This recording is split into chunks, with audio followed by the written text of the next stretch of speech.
షర్మిల ప్రధాన ప్రతిపక్ష నాయకురాలుగా పనిచేస్తుందని చెప్పి నేను ఈ సందర్భంగా మీకు అందరూ తెలియజేస్తాను.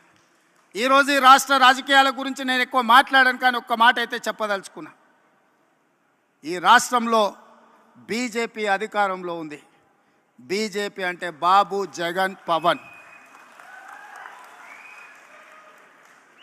ఈ రాష్ట్రంలో ప్రతిపక్షం లేదు. ఈ రాష్ట్రంలో ఉన్నది మొత్తం పాలకపక్షమే. బాబు గారు మోడీ పక్షమే, జగన్ గారు మోడీ పక్షమే, పవన్ గారు మోడీ పక్షమే.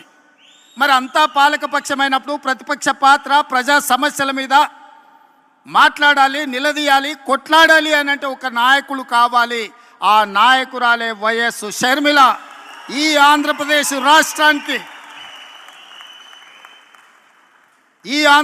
రాష్ట్రానికి ప్రజల పక్షాన, బడుగు బలైన దళిత గిరిజన మైనారిటీ మహిళల